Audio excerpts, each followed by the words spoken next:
Okay, well, look, it gives us great pleasure to host John O'Doherty today. John trained initially in Dublin, did a BA there, and then off to Oxford for his PhD. And since about 2000, I think, has been pioneering neuroimaging research at Caltech, obviously in the United States. John has an exalted career, but in short, many of us are stumbling across this cool new field on the block called computational cognitive neuroscience, which is an approach to using modeling for behavior and brain imaging and having a joint decomposition of the data, if you like. Well, John sort of founded this field about 15 years ago with a series of really beautiful papers, initially focusing on, overall focusing on decision making, also looking at learning based on value and reward. Not long ago, I was chatting with Mac and we stumbled across this beautiful paper published in, I think, Nature Human Behavior, looking at predicting aesthetic preferences from visual features of images, which is extraordinary, considering that many of us would consider aesthetics as being a uniquely subjective and human experience. But perhaps not so surprising once you know it comes from John's group. So thanks for joining us today, John. Thanks very much.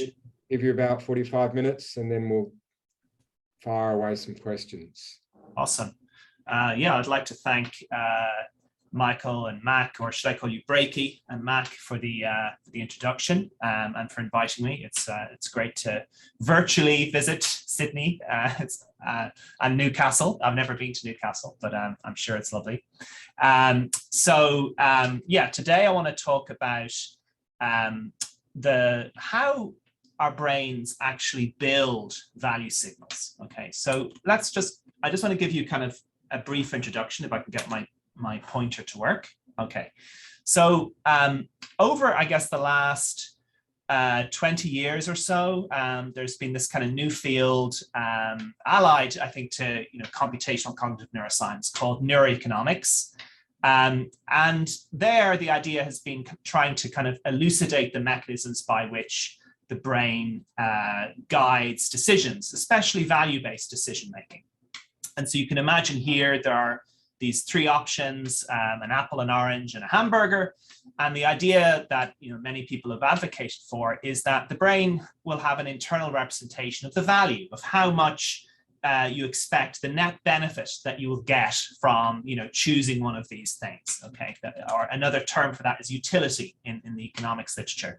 And so the idea is that you'll have this representation, maybe this scalar signal, and basically choose the thing that has the highest value, all else being equal. Okay, and there's been a lot of work going on in the last 20 years that has illuminated the fact that there actually are these value signals in the brain, that you can see areas of the brain correlating with value at the time of decision making.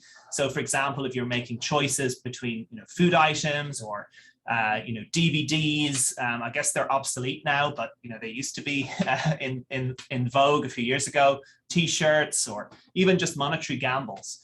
You'll see kind of activity in the brain, especially in an area called the ventromedial prefrontal cortex, that's correlating with the value of these things at the time of decision making. Okay, and so that's kind of a very robust finding that's been replicated a lot. And here's kind of meta-analyses that have averaged over hundreds of studies. Do you mind if I interrupt you just quickly? Yeah. I'm not sure, should your slides be moving as you're talking? Because if so, we may not be seeing them. They should be moving, yes. Okay, we're stuck on a title screen that says the construction of value at the moment. Sharing is paused. Let me just resume. I must have pressed some kind of button. I'm sorry. Resume share, and it's not letting me do that. Okay, so let me stop share. Let me try again. It may have just shared the wrong page if you had view full screen. Yeah, let me just try. I'll just share the whole desktop, and that should work. Is that working? Yep. Yeah. Yep, we're good. All right, excellent. Great. So, well, all that was on the previous slide was just a picture of an apple and an orange and a hamburger, and you can sort of see these kind of utility signals that are scaling. And this is just an example of a study that we ran in my lab, looking at valuation for different kinds of items like food items and DVDs, monetary gambles, and so on. And you can sort of see this region of ventral medial prefrontal cortex that correlates with the value of these kinds of goods at the time of decision making. And so that gave rise to this notion that, yes, there actually is this thing called value inside the brain. And that actually, believe it or not, was a controversial thing for some people in economics, because they build these mathematical models of decision making. But they actually, those models are often just assuming that the value signal is kind of an as-if signal. It doesn't actually have to be, instantiated actually inside the brain. So this, may not seem surprising, but it actually was, I think, for some people in the economics field. Okay, and so basically this just shows you, if you average over hundreds of studies, all looking at the kind of valuation in different ways, you see the same kind of network of regions, including ventral medial prefrontal cortex, also the striatum, ventral striatum especially, correlating with these value signals. And it also turns out, and we've actually known this for a very long time, that these signals are causally relevant, or at least this brain area, the ventral medial prefrontal cortex, is causally relevant for decision making. And so the classic studies by Beccara and Damasio that were done, I guess, more than 30 years ago now, looked at patients with damage to ventral medial prefrontal cortex sustained through, say, a tumor. And these folks were basically tasked with doing a simple decision-making task. I'm not going to go into the details, but it's essentially a probabilistic task in which you get to make choices between different card decks. And those decks of cards give out rewards and losses with different probabilities. And some decks are good and some decks are bad. And over time, a healthy participant kind of learns to kind of choose more from the advantageous from the good decks and less from the bad decks. But patients with damage to this area tend to just not be able to kind of converge on the correct answer over time. And so their choices tend to be more random. And so this has given rise to the notion, well, that this region seems to have this causal relevance for decision making.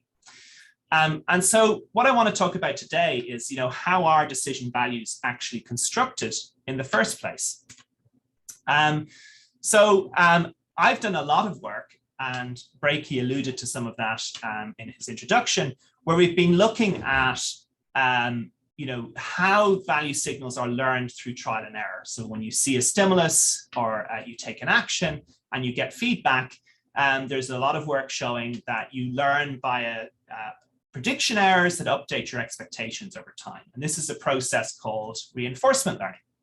And that's proven to capture a lot of different behaviors from animals to humans, as well as capture activity in various parts of the brain. So it seems to be kind of a very reasonable process for explaining some aspects of how value comes to be acquired. But one problem is that value signals are flexible. And so they can be instantly modified based on changes in internal state or the external world. So let's say I am working for I've got a choice of these food items, say this apple and this orange and this hamburger, and I suddenly tell you that I saw the chef spitting on the hamburger, right? So your value for that will just go way down, right, immediately, okay? So we can flexibly change our value for things, either in, increase or decrease, based on contextual information, also based on our own motivational states, right? So maybe on one day I, feel like, yes, I'm going to go in for the guilty pleasure, the hamburger, but maybe another day I feel like, I've actually been abusing myself too much, eating bad food, so I need to go for the healthy option, right? So there's all kinds of ways in which our value or our goal can change over time, depending on our objective, depending on the context, and that influences value. And so this ability to flexibly change value over time is not something that can be very easily kind of baked into a simple reinforcement learning mechanism, which is just based on trial and error, okay? And so what we can actually look for is to what extent is the VMPFC involved in adjusting behavior based on changes in value of expected outcomes, okay? And so this is a study that Justin Reber did and with colleagues and Dan Tranell at the University of Iowa, actually with the same patient cohort that Damasio used all those years ago. Obviously, there's some new patients in, but actually some of the original patients are still in that cohort.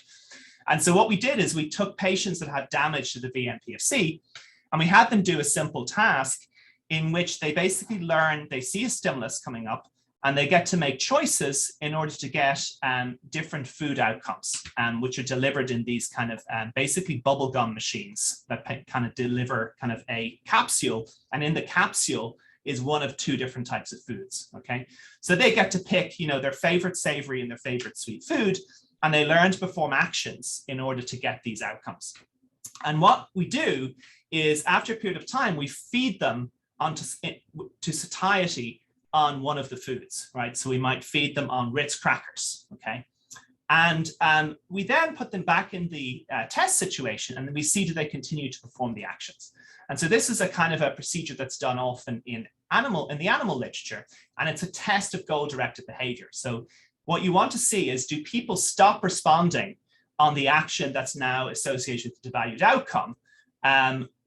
Because if they do, it indicates that they are able to link the action with the value, with the current value of the outcome. And so basically what we're showing you here is the degree to which people adjust their behavior following this devaluation procedure on the devalued action. And basically the NPFC patients show much less adjustment in their behavior relative to healthy controls or patients with damage in other parts of the brain. So, and this kind of replicates many studies that have been done in the animal literature, especially by Bernard Belain, who is a colleague of yours close by at UNSW, in which you can show that areas of the brain, such as the prefrontal cortex and I guess the prelimbic cortex in the case of mice or rats, but the VMPFC in the human case, are involved in kind of adjusting behavior flexibly based on changes in value. Okay. So what I want to kind of get at today is, you know, how does the brain actually construct, how does it build these value signals in this flexible way? And so one other thing that is, you know, we've known for a very long time and has actually been at the cornerstone of sensory neuroscience is the notion that any stimulus can be broken down. It has individual attributes, right? So you can break it down into multiple different attributes, right? So for example, this stimulus here, it has color, it has shape, it has size, right? And similarly, you know, an outcome that you might assign value to, like a cake, a slice of cake, it also has attributes, right? So some attributes could be, if we're thinking about food rewards, it could be the carbohydrate content, the fat content, the protein content, the vitamin content, right? So what we think might happen is that if you represent these individual attributes of a particular stimulus, then you could assign weights flexibly to those attributes. And by integrating over those attributes and their weights, you can produce a value signal on the fly. So basically by considering different attributes and assigning weights flexibly, you can basically create a flexible value signal. And so if, for example, I were to satiate you on another food, let's say cupcakes, well then probably your you know, the value of this this particular cake would actually go down. Okay, this is a red velvet cake, by the way. And so maybe those attributes, for example, for the value of carbohydrates and fat would be changed because you've satiated on those, and then your value then would in turn change flexibly, okay? So with Shinsuke Suzuki, we wanted to set out trying to study, well, to what extent does the brain actually do this? And so Shinsuke, my lab, he's actually now in Melbourne. So he basically started out by having people do this simple decision-making task, similar to the one I already talked about, in which they see an item, and it happens to be different food items, both cake or salads or snack foods. And basically, people get to say how much they value that item. They can choose a value, monetary value between $0 and $3. And there's basically an auction at the end. And depending on how much they bid for the item, they get to keep and consume that item at the end. Okay. So they're being scanned while this is happening. But we didn't actually tell them that we're subsequently going to ask them about individual attributes for these foods. So what happened after the scanner is that they came outside and we asked them to say, well, how high is this, each individual food item in terms of the individual attributes? So how much fat is contained in this? How much carbohydrates, how much protein, and so on, okay? And what we then did was we could also look at the ratings that they gave us and look at the correlation between those ratings and the actual objective content of the food. And we could get that usually from FDA website or the label on the food, which would say, how much fat is contained in this particular item, okay? And so it turns out that there's actually, people are quite good at guesstimating the content, the attribute content, a nutritive content of the food. So they're kind of, there's pretty high correlations across the board in terms of kind of estimating that, but it's not perfect, okay, which is not surprising. But what we could do is we could show that we can actually predict people's subjective value. So how much they're willing to pay in the experiment could be predicted by a linear combination over these weights, okay? If you just do a simple regression model. And there's a variety of ways you can do this analysis, but the basic take-home message is that if you base the model on the subjective factors, right, the subjective ratings that people gave for how much carbohydrates and protein and so on is contained in the food, then you can actually do better in predicting value than you could just looking at the objective factors. So there's something about their subjective beliefs about the content that is reflecting how they're integrating to produce value. Okay. So the next thing we could do is say, well, can we use a multivariate pattern analysis and decode value from the brain? And you'd expect that we could do this because there's many studies that have done this already. And indeed we could. And if we look in the orbital frontal cortex, which is really this part of the ventromedial prefrontal cortex on the orbital surface, we can decode in both medial and lateral parts of this brain region these value signals for the food items at the time of decision making. Okay, so that's not weird, surprising in any way, but it's just important to see that we can do that. And then the next question we had is, well, if we try to train a classifier to decode the nutritive factors, so in other words, the nutritive content, can we do that? And so we only focused on a certain number of factors. We focused on the factors that were best predicting value. Okay, so we could basically, in the regression model, we did a kind of multiple regression analyses, and we basically focused on the factors that were best predictors of choice. And it turns out that the 4 factors that most reliably predicted valuation were fat, carbohydrate, protein, and vitamin. Okay, so then we showed to what extent could we decode those from the brain, and it turns out that we could decode them from the lateral orbital frontal cortex, which is kind of this area here. And actually, we couldn't decode them as clearly from the medial part of the orbital frontal cortex. Okay. And it turns out that the medial part, although we saw value signals in both medial and lateral, but the medial part, as I already showed you, is the area where you most typically see these kinds of value signals at the time of decision making. Okay. So one thing that we speculated could be happening is that the lateral orbital frontal cortex is representing the individual features, the individual attributes, and maybe they're getting integrated somehow into producing a value signal, potentially in either the lateral orbital frontal cortex or the medial orbital frontal cortex. So this is just showing you that we can't really reliably decode value from the medial orbital frontal cortex. And one other thing that we were kind of at the time concerned about, which we kind of thought was kind of a confound, although actually now the way we're thinking about it is it's not really a confound at all.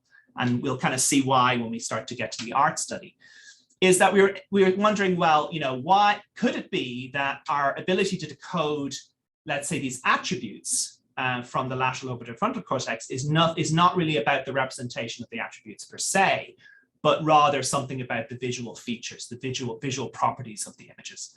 So what Shinsuke did is he basically then extracted image statistics from the objects, the food objects, and basically looked to see to what extent can we decode, for example, the luminance, the contrast, the different intensities and hue, and so on. All these kind of very basic image properties. And indeed we could in V1, which is not surprising, okay? In this primary sensory cortex. So I don't know if there's people not coming from systems neuroscience, if there's people coming from other fields. So if there's things that I'm talking about that I'm just using acronyms, sorry, please just tell me, and I'm happy to explain, because it's very annoying if it's a multidisciplinary group and I'm kind of using these terms that not everyone's familiar with. Okay, but if we look in this primary sensory part of the brain, we can decode all of these low-level visual attributes, but actually we can't do that in lateral orbital frontal cortex. So it tells us that maybe what we're decoding in lateral orbital frontal cortex is more to do with these more abstract attributes of the food rather than just the visual features. Although I actually think that this is still an interesting result in itself, okay? And I'll kind of say more, we'll get to it later. And then the final thing that we did in this study is we were interested in, to what extent is the lateral orbital frontal cortex talking to the value area in the lateral orbital frontal cortex. So the areas, sorry, should I say, the areas that are representing these individual attributes like fat, carbohydrate, protein, vitamin in lateral orbital frontal cortex, to what extent are they connected to the areas that are encoding value? Okay, because what you'd expect is if you're kind of building a value construction at the time of decision making, is that you would see this kind of increased connectivity. These areas would be talking to each other as the value signal is getting constructed. Okay, and it turns out if you just do a simple connectivity, this is a PPI analysis, psychophysiological interaction.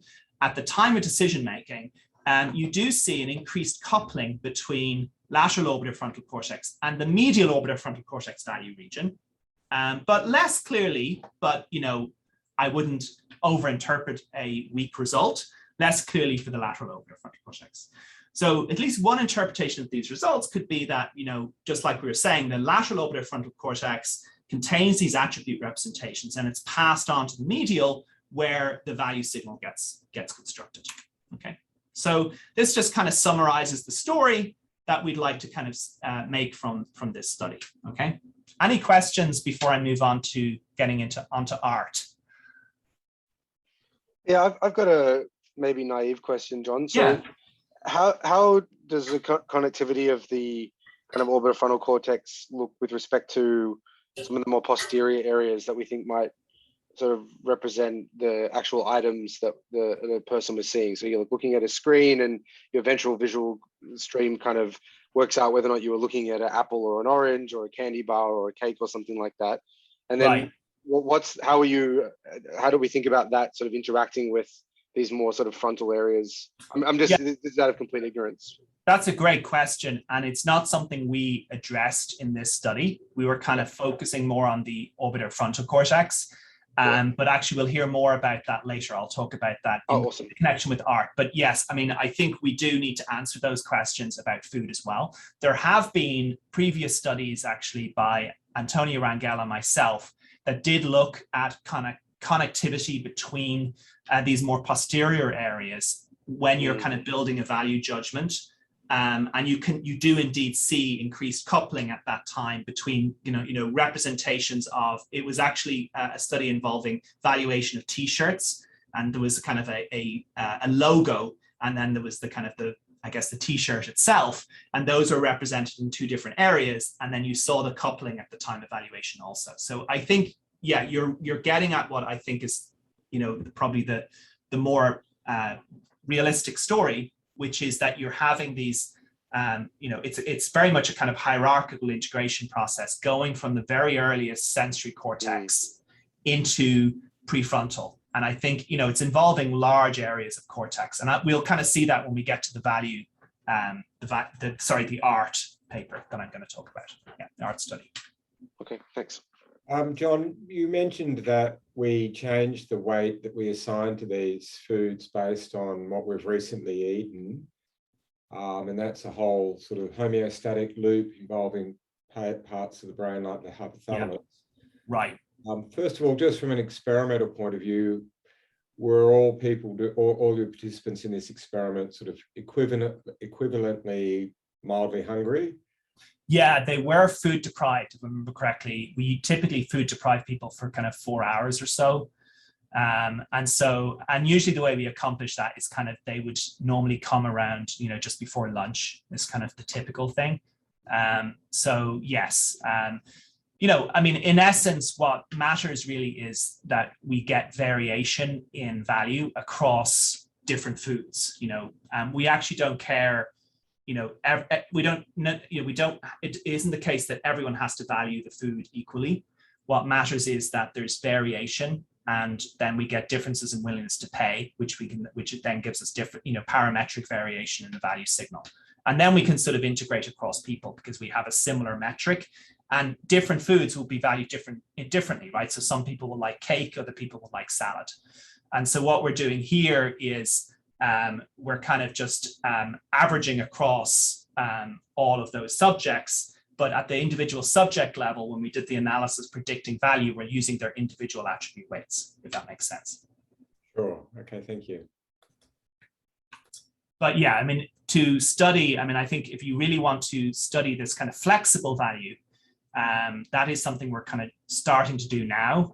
We got like delayed because of the pandemic, but yeah, the basic idea is that we're going to change the value of a particular goal by some kind of, you know, exogenous manipulation, and then look at how that changes the weights. And that's the obvious next step, but we didn't get there before COVID hit. Okay, so far what we've seen is that there is evidence potentially that people assign different weights to attributes, and that you can actually predict people's value for, you know, let's say a food item by integrating over those individual attributes. The next question that we wanted to address, and this is actually work that Kyoe Gaia, and he can take credit for this, not me, and he's just gone on to actually take a job at Columbia in psychiatry, and he's got a computational neuroscience position there. But he was interested in kind of taking on a really, really challenging problem. So we thought, well, what is, you know, probably the most difficult thing to really predict in terms of valuation that people might make? And we thought, well, you know, visual images, right? So clearly we vary in our preferences for visual images, whether we're kind of, you know, looking at Instagram or going to an art gallery or and so on. We have very different affective responses to different types of images. And so we're interested in saying, well, can we predict people's affect for, or ratings, liking ratings, to make it kind of concrete for visual imagery? And of course, the problem is that this is massively high dimensional, right? So if you look at this picture here, you know, there's so many different features, so many different ways you could break it down. So it becomes a very difficult and possibly even intractable problem. Okay, so what you're ending up doing, of course, is reducing this hugely high dimensional space into a one-dimensional liking rating. So how might this happen? And that's Kyo here. Well, we thought, well, maybe it's basically the same idea. You basically have the input.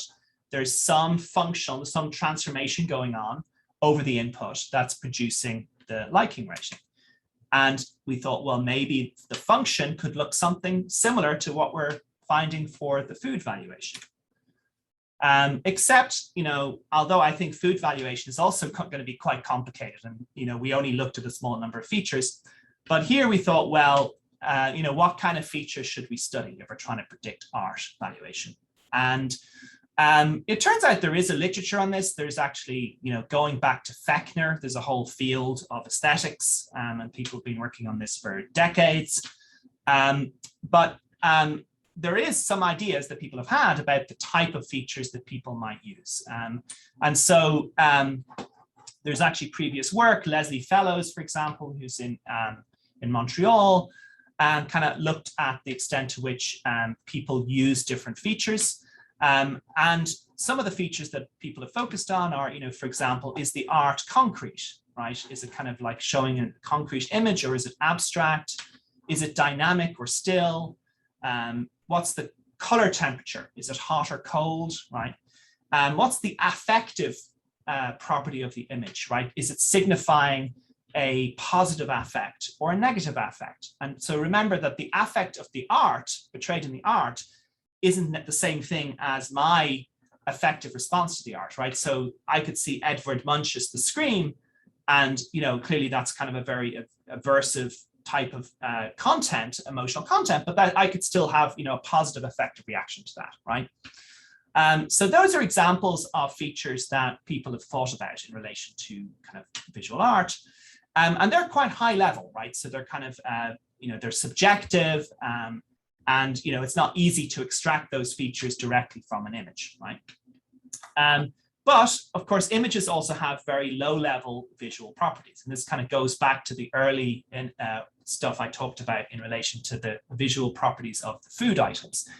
And it turns out that there's computational vision algorithms that are basically designed to extract features from images. So there's this thing called GraphCut, which we used.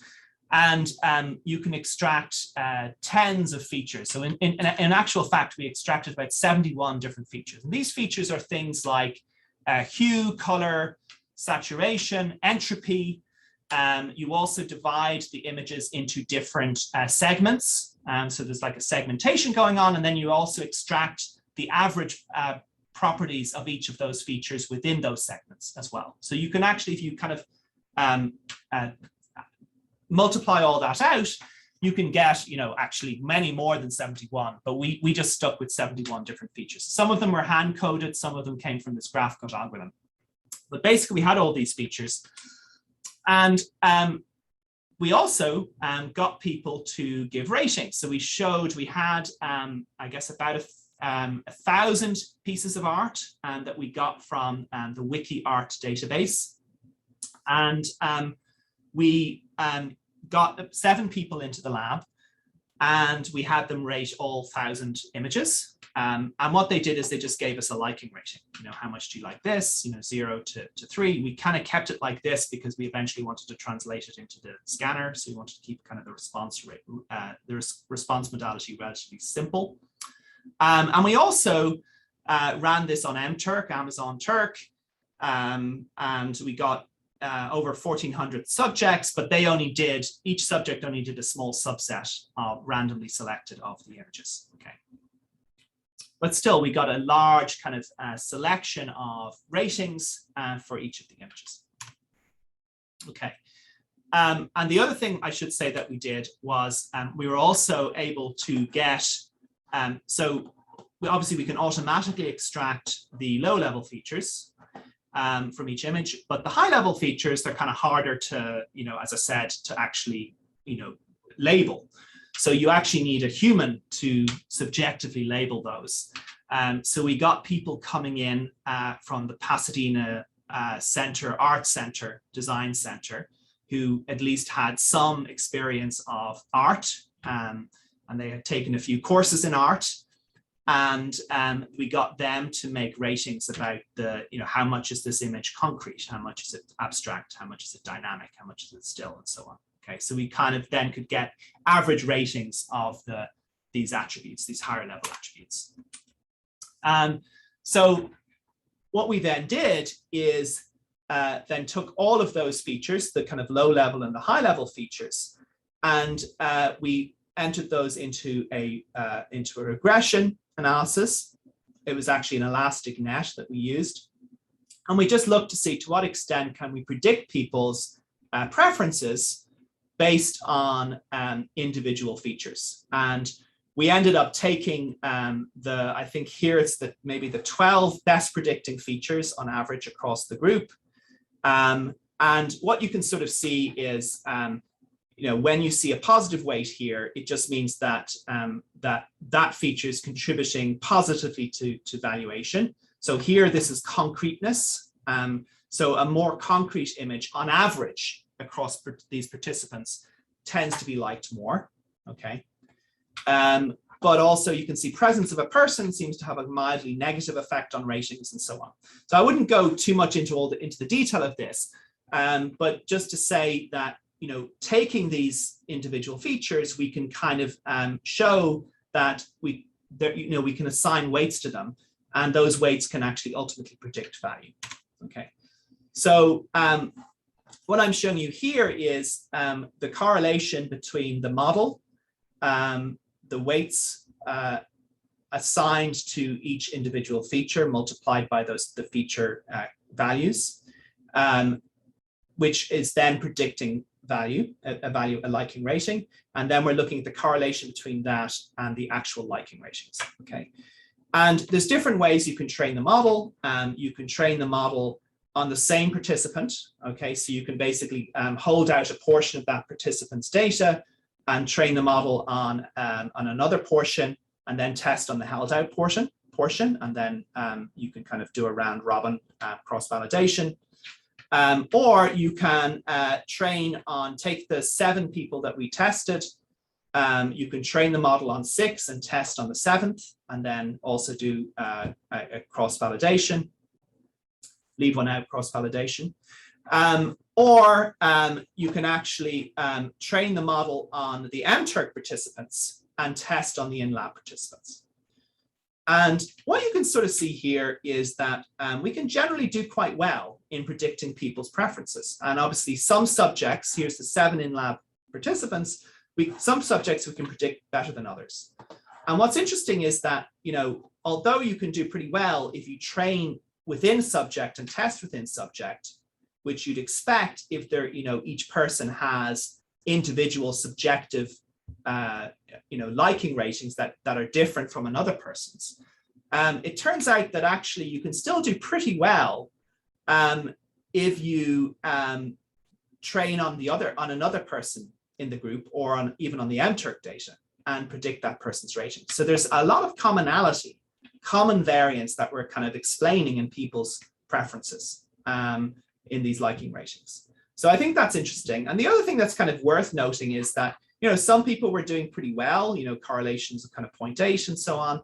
Other people were doing less well. It's still very significant, but you can see that there's a huge amount of variance in some people that were not necessarily predicting that well. Okay, I can talk more about that. It turns out there's heterogeneity in the participants. If you look in the MTurk data, there's some people that really tend to like more concrete art, realistic art, and there's other people that like more abstract art. And you can kind of pull out different clusters of people's preferences. And it just turns out that the preference for kind of really concrete art tends to be, I think it's about, don't quote me on the exact number, it's about 75% of people kind of look like they like this more, concrete type art, and then, a smaller percentage of people like the more abstract art. And so there is heterogeneity, but it seems to be possible to cluster it across participants. So the other thing we can do is we can look at to what extent can we predict the MTurk results. Okay, so we could can we predict the MTurk ratings based on the MTurk ratings? So train on some participants and then test on held out participants. And yes, you can, that's not surprising.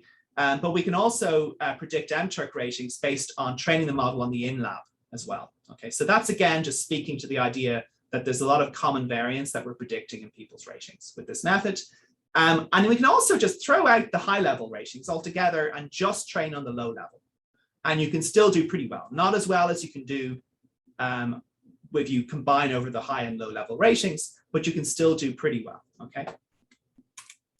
Now, one question that, a very natural question that somebody might have is, to what extent does this work only for art images or only the particular images that we had in our database, right? So that would be a natural concern, is that these results won't generalize, right? So what we next did is we went out to look for a database of photographs, and it turns out there is these things are available. So there's this thing called the photo contest database that is used a lot for kind of machine learning algorithms. And the pictures in there, some of them are nice, some of them are not particularly interesting. And so we could basically just get people to make ratings of these photographs. So people made ratings. We had 382 subjects. And we wanted to see, well, can we predict people's photographic ratings if we train on art? Okay. And it turns out we can. It's, performance is reduced, right? But we can actually predict photo ratings trained on art. Let's say trained on the MTurk data, art MTurk data. But if we can also train on photo, predict and test on photo, and that works quite well. What's interesting is that if we train on photo and then predict art, so this is kind of the MTurk art ratings, we actually can do pretty well. And we do better on average than if we train on art and test on photo. And what that might suggest is that maybe indeed the photographs have just more variance, and you can actually do better, get better generalizability if you train on the photos than if you just train on the art images. So what we're showing up to now is that the feature-based approach seems to allow us to predict liking ratings quite well. And so it suggests maybe that people are using these kinds of features to make predictions about how much they like a particular piece of art. Okay. Now, one concern that we had was that we'd kind of arbitrarily selected features. So, I told you what we did. We kind of picked features based on previous work, previous study, and we kind of used picked a machine learning algorithm off the shelf to do kind of computational vision, and we did some our own manual selection. So it's a little bit ad hoc. And so one question that we also had was, would these features emerge, through a neurally plausible architecture? Okay, and I think plausible is definitely in inverted commas here. So what we wanted to do, and this was actually work that Sang-Yeon Yi with Kyo did in my lab, is to see, well, if we put these images through a neural network, a convolutional neural network, that kind of, is at least a crude approximation of our visual system, would that network, if it's trained on visual images, would it also be able to make predictions about liking ratings? And that kind of seems likely, because you can think of a neural network basically as a kind of a general purpose classifier anyway. But the other thing we're interested in was, if the features that we were looking at in our study, are they also kind of organically represented in the network? Okay. So, so John, would that yes. not kind of come down to how you train it? So if you're yeah, sorry, go. Yeah, that's a good question. So I'll actually get to that. So it turns out that we didn't train the network. We didn't train the convolutional layers in the network. So in fact, and then we're looking in those convolutional layers to see if we see those features. So that it kind of speaks to, so the network was actually trained on, it was basically just trained on object recognition. So we just literally took an off the shelf network that you can just get on the internet, and it's trained, like something that like Jim DiCarlo would work on, or exactly. So let me just jump. Why don't I jump to that? All right, sorry, I jumped in too early. That's okay. Yeah, we have we took off the shelf this VGG16 network, which is, I think, one of the better performing image classification networks. At least it was a few years ago. I think things change rapidly. And this network has 16 layers, and it has, I guess it's 13, well, convolutional layers. Well, sorry, it's, I guess you've got, these are the convolutional layers here, and then you've got these pooling layers. And that maybe it's 12. Is it 12? Yeah. So, and then you also have these fully connected layers at the end, and those fully connected layers are basically things that are doing the task, right? So, you know, the convolutional layers are, you know, extracting the image features and basically, you know, getting more and more abstract representations of the visual scene as you go. The fully connected layer is basically doing the kind of classification, which would be like, what, you know, is it a cat or a dog or whatever, what have you. So what we did was we basically got this this network, and they come pre-trained. And the only thing we did is that, well, we also did try training it ourselves, I should say. But what I'm going to talk about today is all we did was we just trained the last 3 layers to basically do liking ratings. So the convolutional bit is already trained on image recognition, right? On the ImageNet, I guess, database. And so basically then we want to see, well, will this network actually do well? And it turns out, yes, it can actually do pretty well. This is just the out of sample correlation across our participants. I think it does pretty much the same. Now, one possibility that we were interested in is, you know, would this do really much better than, you know, the features that we had in our feature set? Okay, because, you know, maybe you'd expect these kind of networks should be very good at exploiting variance, and maybe they'll actually outperform the, you know, the linear model that we had. And also these models are nonlinear, right? They have nonlinearities in them. It turns out there is marginal improvement, marginal benefits, but it really doesn't, you know, in any real substantial sense, outperform our linear model. And so that's kind of good in a way, in the sense that we're obviously doing pretty well with the linear model, but, you know, a little bit disappointing in that you'd like to be able to kind of exploit some kind of hidden variance that you didn't see just with your hand-based labels, right? Anyway, but the point is that we were also interested in trying to understand, well, what is the network actually doing? And is it actually representing these individual features? And one hypothesis that we had was that, well, there's going to be these low-level features, right, which are these basic image properties, image statistics. And then there's going to be high-level features, which are, you know, what we talked about.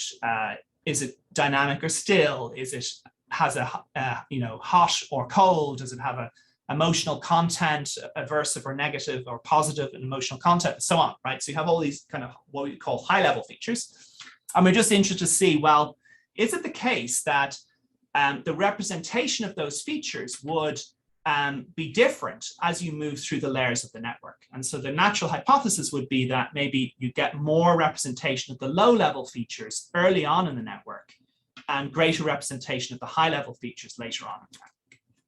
And basically, what we're doing here is basically trying to decode the feature representations from the network. And you can do pretty well for pretty much any layer in the network. But indeed, you do see, and I will give you an important caveat shortly, you do see that, you know, let's say these high-level features like concreteness and dynamics, that you can actually decode slightly better from later layers in the network than you can from earlier layers. Okay, so I think what that is suggesting is that, you know, which is perhaps not surprising, that the network is basically abstracting higher order statistics or higher order properties of the image, and those are being represented more in the later layers. Okay, it's maybe not that surprising. And then the low-level features tend to be more represented, like hue and saturation, in the earlier layers. Now, that's true for some of the features, but there were also other features for which that didn't work. So hot and cold, which we thought of as a high-level feature, the color temperature, that was represented more in the earlier layers of the network. I'm actually not showing you that here, but and also presence of a person was kind of represented. We actually labeled that as a low level feature, but actually that's not really, doesn't make sense to put that as a low level feature. It should be a high level feature. And it turns out that that's represented more in the later layers of the network. So I think what's interesting about that is we can start to see that somehow these image features that can be used to predict value, to predict liking ratings, they seem to emerge naturally in a kind of a neural-like architecture. Okay. So I think I'm kind of running out of time, but if you want, I can take another few minutes just to go through some neural data, if that's okay. Yeah, that'd be great. So the last thing that Kyo and I were interested in doing, and incidentally, this got cut out of our Nature Human Behavior article because the reviewers didn't like it, but we're putting making a separate paper with the imaging. Anyway, the next thing we did is that we put 6 people in the scanner. And what you'll notice is that these are small numbers of people. That's just an aside if anyone's interested in this. I mean, I've kind of very much become an advocate of small n imaging, in which we scan each individual person for kind of quite a lot. So we basically, I think it's, we got about 4 hours data per person on 4 separate days while they're doing the task. So we get a lot of data per person.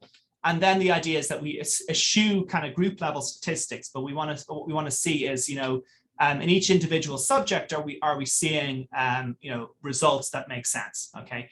And if you see it in 2 people, the chances that it's a coincidence are kind of getting small. If you see it in 3, it's very small. If you see it in 4, and so on. So I think this is actually, given there has been a big debate in neuroimaging about, you know, how many subjects should we have. You know, it doesn't work for every kind of task, but I think for a lot of the type of stuff that people are interested in, you can probably get away with small n, but just make sure you get enough data per person. Anyway, that's something I don't know, you guys may have opinions on. I just thought I'd mention that. So we can look to see, these are each individual subject that was scanned. I should say, sorry, that this just shows you we can predict people's liking ratings, just like so they're doing the liking rating task, they're seeing the art, and they're making judgments, and this shows you we can predict them like we did before using the linear model. And this just shows you that kind of a little bit like what I already showed you in the earlier part of the talk, is that we can see value signals, and these are generally located in VMPFC, and you can sort of see that in every subject we're seeing in, you know, VMPFC, some of it kind of more dorsal than others. We're seeing these, you know, areas correlating with value, okay, with their liking ratings. So the next thing we did is we wanted to see, well, is it the case that if you look inside the brain, that you'll find the low-level features that we identified, are they represented more in the early visual system? And then as you move through the visual system, then you get to kind of representation of higher level features, okay? So we basically then looked in an ROI using a probabilistic ROI of the visual system, or a probabilistic atlas, should I say, to define ROIs. And we looked at it within those ROIs. So we have like V1, V2, V3, V4, and so on, getting into kind of higher order visual areas, both in the ventral visual stream and in the dorsal visual stream. And what I'm showing you here is we basically put for each image, we basically had labeled the individual features, right? The amount of a particular feature, okay, so like color intensity and so on, entropy and so on. And these are kind of, we did a kind of dimensionality reduction on it, and we put them in as regressors, okay? So for every image that you see, you know, you're basically labeling individual features, okay? Low level and high level features. And what we're doing then is within the ROI, we're saying, well, you know, one of the problems, of course, is that the visual system, if you look in V1, you're going to get massive responses, right? If you go kind of further into the brain, you're going to get, you know, less strong responses just because of the signal to noise, right? Different signal to noise ratio. So what we're doing is our metric is the fraction of voxels that are out of the voxels that are responding, what fraction are responding to low level features and high level features, okay? Responding best to low level and high level features. And so that's what you're kind of seeing here. And what I want to show you is that low-level features in blue, high-level features are in orange. And it's not surprising, it's what you'd expect from the visual system, is that you're getting this kind of greater representation of the higher level features as you move through the visual system, whether you move into the ventral visual stream or the dorsal visual stream. But I think it sort of speaks to the idea that we're seeing the same kind of coding as we saw in the deep network. And actually, the other thing you can do is you can actually take layers from the deep network, and you can do the same thing. And actually, I don't think I'm showing you that here, but you can actually see similar kind of effects whereby you get better correlation with the earlier layers in the earlier visual stream, and better correlation with the later layers in later parts of the visual stream. And that kind of similar to some of the results that Jim DiCarlo and other people who've been doing this kind of work in the visual domain have found. We can also look in the frontal and parietal cortex. And what I want to show here is that actually we see a mix of these features, of both high and low level features in frontal and parietal cortex. We're kind of using very large ROIs here, but you get the similar result if you kind of break it down into different regions of prefrontal and different regions of parietal. And so anyway, all I'm saying here is that you get this mix of features. And then one of the things that we did here was we're not including value as a regressor. And part of the reason we weren't doing that was because, of course, these features predict value, right? We know that behaviorally. So there's it induces all kinds of correlations with value. It's kind of, so it makes interpretation complicated if you include value. But what we can do is we can include value. We can look to see how is value represented. So what I'm showing you here in I guess this is green, is the high and low level features. And what I'm showing you here is just the value signals. And what this is basically showing you is that value gets increasingly more represented as you move through the visual system. So we're kind of concatenating high level visual here and V1 and V2, 3 here. And then we're going into PPC, lateral prefrontal cortex, and then into medial prefrontal cortex. So remember the story we had previously about OFC, right? Medial OFC. So here we're kind of defining the whole medial wall, and you see more value as you move kind of into the prefrontal cortex. So it kind of speaks to the idea that value is just getting increasingly more represented in the prefrontal cortex. And we can also look to see, well, what areas are showing connectivity at the time of decision making when people are making liking ratings, what areas are showing increased coupling. So similar to the analysis that Shinsuke had done before. And we're just basically looking at the functional coupling between the value region and these other ROIs. And what you can sort of see is that we don't see much in the way of functional coupling with these very early visual areas, but we do see with PPC and LPFC, so prefrontal cortex, lateral prefrontal cortex, and parietal cortex, we see increased functional coupling at the time of decision making. And so one interpretation is that you have this kind of hierarchical representation that comes into the feature abstraction that's going on in the visual system. You get all of these features are then re-represented in parietal and lateral frontal cortex, and then those areas then in turn are integrated over in order to produce value. Okay, if that makes sense. Those feature representations are integrated over. So that's one potential story. Now, of course, there's a lot more that needs to be done to actually make that story, something that one would be convinced is the right model. But this is just basically speculating as to what we think might be happening. So to conclude, we can see that these value signals, need to be actively constructed in the brain, and that the value of food and even art can be predicted from underlying attributes in a lawful way. And these features can even emerge spontaneously in a deep network optimized for object recognition. And it seems like there's a hierarchical process going from the early sensory system into higher order sensory, going into kind of association cortex, parietal, and prefrontal, in which you get increasing feature abstraction that are then in turn used to compute value, which we think could be happening in, prefrontal, including lateral orbital frontal, but I think extending also into other parts of the prefrontal cortex. And I think that's it. Yeah, the only kind of final thing I want to say is that many attributes are involved in value computation. We're not saying it's all these kind of elementary sensory features. The stuff like, you know, past memories, idiosyncratic judgments that a person might make.